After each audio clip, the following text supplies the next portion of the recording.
오늘 함께 읽은 본문 말씀 에스겔 20장 어제에 이어지는 말씀입니다. 하나님께서 우리 인간에게 주신 귀한 은혜와 능력이 참 많은데 그 가운데에서 하나 또 손꼽자면 그것은 지나온 과거의 역사를 그냥 다 잊지 않고 그 역사를 기억하고 또 그러면서 어떤 지식과 발견한 것들을 축적할 수 있는 힘을 우리에게 주신 것입니다. 다른 동물들은 그렇지 않아요. 그런데 인간은 그 지식과 발견과 깨달음과 기술들을 축적하고 전수할 수 있는 힘이 있어서 문명을 발전시킬 수 있게 하셨습니다. 그래서 그런 여러 지식과 기술들이 쌓아 올려져 그것을 통해 대를 거듭할수록 우리는 이 세상을 발전시킬 수 있습니다. 교육과 문화가 바로 그렇게 있는 것이죠. 이를 통하여 인간은 그래서 배우고 또 그것을 익히고 또 발전시키며 또 대대로 후손에게 전달하는 능력을 갖게 되었습니다. 이처럼 인간에게 있어서 지나온 역사라고 하는 것은 그냥 의미 없이 다 스쳐 지나간 그저 과거의 옛날 이야기가 아니라 지나온 역사는 언제나 우리에게 배우게 하고 교훈을 얻게 하므로 오늘과 미래를 더욱 밝게 하는 중요한 자양분이 됩니다. 그래서 하나님은 우리 믿는 자들에게도 인간이 과거의 어떤 교훈, 역사의 교훈을 통하여 배우게 하시고 그 배운 것으로 그것을 밑바탕에 두어 똑같은 실수나 똑같은 죄를 반복하지 않도록 하셨습니다. 그런데 인간의 죄성과 어리석음이 여기에 있습니다. 역사를 통해 얻을 수 있는 교훈이 있는데 그것을 배우려 하지 않는 것입니다. 그것을 알면서도 또다시 그 죄를 반복하는 겁니다. 이스라엘이 그랬고 지금 우리가 그렇습니다.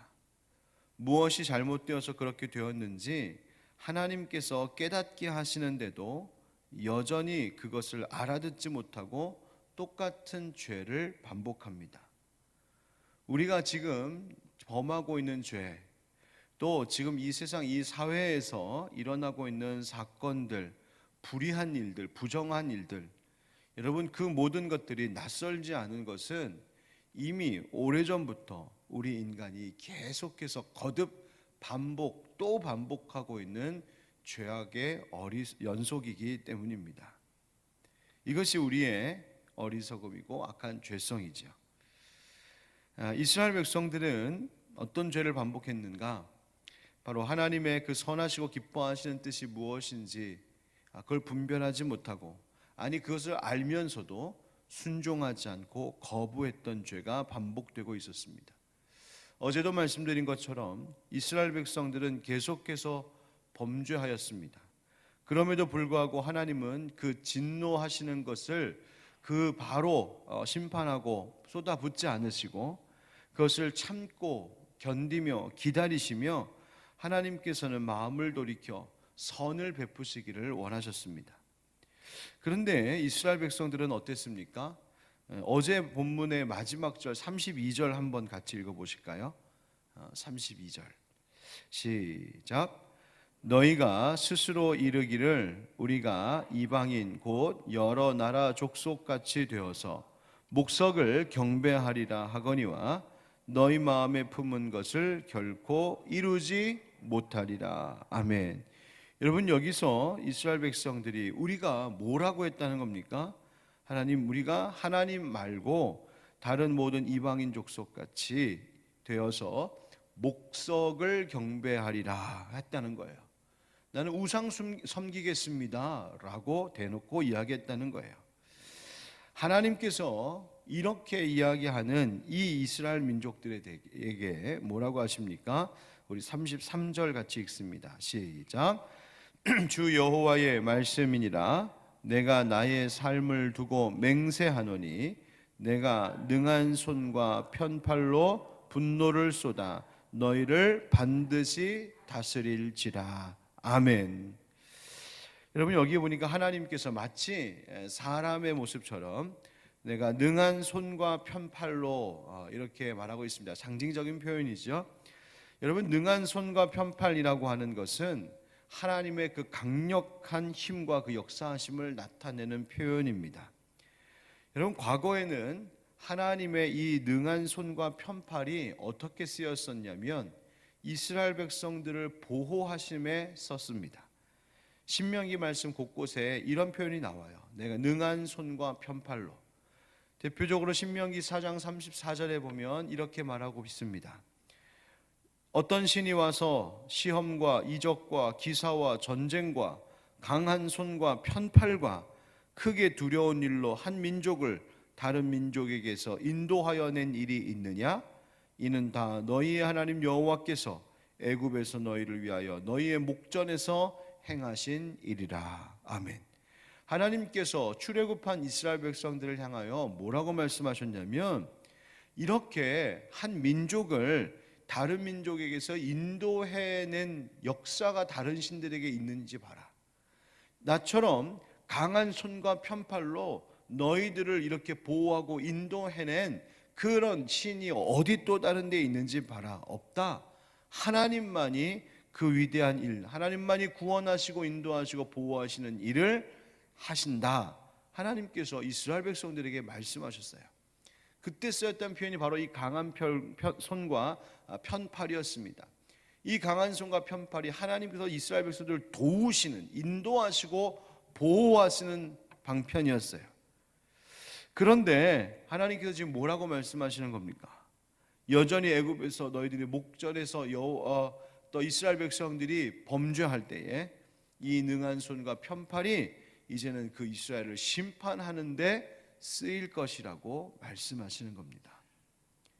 그래서 이제 이스라엘 백성이 출애굽 당시에 이스라엘 백성이 뭐라고 할 때 어떻게 됐냐면 광야 생활할 때 출애굽 당시에 1세대는 다 떠나고 그 2세대 후손들이 가나안 땅에 들어가게 되었는데 그것이 이제 민수기 역사, 신명기로 이어진 역사죠. 그와 같이 마찬가지로 바벨론의 포로로 잡혀 있는 이들도 결국 그 자손들만이 예루살렘으로 돌아가게 될 것에 대하여 말씀하시는 겁니다. 왜? 계속해서 반복하는 이스라엘의 어리석은 죄, 악 때문입니다. 여러분, 우리는 우리의 지나온 시간, 나의 역사 속에서 하나님께서 우리에게 깨닫게 하시는 바들을 잘 기억하는 것이 필요합니다. 우리의 범죄, 하나님의 또 그 진노하심, 하나님의 구원하심, 하나님의 자비, 이와 같은 것들을 우리는 반복해서 기억해야 합니다. 우리가 지금 사순절을 반복해서 보내고 있는 이유도 그것을 계속 기억하기 위해서입니다. 왜요? 우리가 또다시 반복해서 하나님 앞에 죄를 범하기 때문입니다. 여러분, 하나님의 능한 강한 손과 그 강한 팔과 그 편팔이 우리를 심판하는 데 쓰이는 것이 아니라 우리를 보호하시고 지키시는 데 하나님께서 그 능력 쓰시기를 구하는 우리, 또 그에 합당한 우리가 될 수 있기를 예수님의 이름으로 축원드립니다. 그런데 이런 가운데에도 하나님께서 이스라엘 백성들에게 소망을 주십니다. 우리에게도 소망이 있습니다. 어떤 소망? 하나님께서는 언제나 하나님의 백성을 돌이키시고 회복시키시기를 원하신다는 겁니다. 하나님의 분노하심이 이 이스라엘을, 우리를 망하게 하는 것이 아니라 우리를 구원해 내시려는 겁니다. 34절 말씀 같이 읽어보시죠. 34절 시작. 능한 손과 편팔로 분노를 쏟아 너희를 여러 나라에서 나오게 하며 너희의 흩어진 여러 지방에서 모아내고. 아멘. 하나님의 그 능한 손과 편팔로 분노를 쏟으신다, 심판하신다는 거예요. 그런데 심판으로 그냥 다 끝장나게 하는 것이 아니라 결국 하나님께서 다 모아내시겠다, 회복시키기를 원하신다는 겁니다. 본문에 보면 너희가 내 말 안 듣고 우상 섬기려면 그래, 너희들 그렇게 한번 해봐라. 그런데 뭐라고 하시는지 아십니까? 우상 섬겼다가 또 즉 나한테 왔다가 그렇게 왔다 갔다 하지 말라고 하세요. 성물로 제사로 나를 내 이름을 더럽히지 말라 하십니다. 하나님께서 이스라엘 백성들에게 단호하게 말씀하고 계세요. 그런 이스라엘을 하나님께서 회복시키시겠다는 겁니다. 40절에도 보니까 주 여호와의 말씀이라 이스라엘 온 족속이 그 땅에 있어서 내 거룩한 산 곧 이스라엘의 높은 산에서 다 나를 섬기리라 말씀하십니다. 41절도 같이 읽어보실까요? 41절 시작. 내가 너희를 인도하여 여러 나라 가운데에서 나오게 하고 너희가 흩어진 여러 민족 가운데서 모아낼 때에 내가 너희를 향기로 받고 내가 또 너희로 말미암아 내 거룩함을 여러 나라의 목전에서 나타낼 것이며. 아멘. 여러분 보십시오. 인간의 이 회복이란 철저히 하나님께서 베풀어 주신 은혜입니다. 하나님께서 모으시고 하나님께서 내가 너희를 향기로 받겠다, 하나님 받으시겠다는 거예요. 여러분 그토록 반복해서 죄를 범하고 그토록 하나님에게서 떠나고 우리는 목석을 섬기겠습니다, 우상 섬기겠다고 대놓고 이야기하는 그 범죄하는 이스라엘 백성들을 향하여 하나님은 완전히 멸하지 않으시고 또 기다리시고 또 기다리시면서 하나님의 자비를 우리에게 베풀어 주고 계신 것입니다. 오늘 본문 45절 이하는 하나님의 임박한 심판에 관해서 말해주고 있는 이야기인데, 하나님의 심판을 무엇으로 묘사하냐면 마치 맹렬하게 타오르는 불꽃과 같다 말씀하세요. 이 선언은 어떻게 선언되어야 될 것이었냐면 남으로 향하여, 남쪽을 향하여, 그리고 남쪽의 숲속을 쳐서 예언하라 하나님이 에스겔에게 명령하세요. 이 말이 뭘까? 북에서 남을 향한다라고 하는 것은 오늘 성경의 역사적 배경에 보면 북쪽의 바벨론으로부터 남쪽의 유다 곧 예루살렘을 공격하는 것을 말합니다. 그러니까 북에서 남쪽으로 공격해오는 것, 침략해오는 것을 말해요. 그러니까 여기서 말하는 남쪽 숲이라고 하는 것은 이스라엘과 유다의 영토를 말하는 것이죠. 그 불길이 모든 것을 다 그스를 것이라고 47절에 말하고 있습니다. 그래서 이것이 앞으로 21장부터 언급될 심판의, 하나님 심판의 도구와 연결되고 있는 본문입니다. 자, 그럼 오늘 말씀 가운데서 우리는 어떤 하나님을 발견할 수 있을까? 그것이 결국 우리의 기도 제목이 되겠는데요. 그 첫째는 하나님께서는 스스로 돌아오지 못하는 우리들, 반복해서 범죄하는 자들을 위하여 하나님은 여전히 은혜 베푸시고 돌아오게 하시는 하나님이시라는 겁니다. 우리에게는 공로가 없습니다. 우리는 반복해서 죄 짓습니다. 그런데 하나님은 다시 흩어진 자들을 기다리시고 인내하시면서 모으시기를 원하시는 하나님. 또 하나님은 다시 하나님의 백성들로 하여금 오늘 말씀처럼 거룩한 백성 되기를 그토록 원하시는 분이 우리 하나님이십니다. 하나님은 지금도 우리를 위해, 우리의 바로 거룩함을 위하여 이렇게 일하고 계십니다. 그렇다면 아무 공로 없는 우리들, 예수 그리스도의 피로 거룩한 백성 되게 하시는 그 은혜 입은 우리들인데, 우리는 과연 하나님께서 우리를 거룩하게 하시려고 하는 노력만큼 우리도 그 거룩한 삶을 위하여 노력하며 살고 있는가 되돌아봐야겠습니다.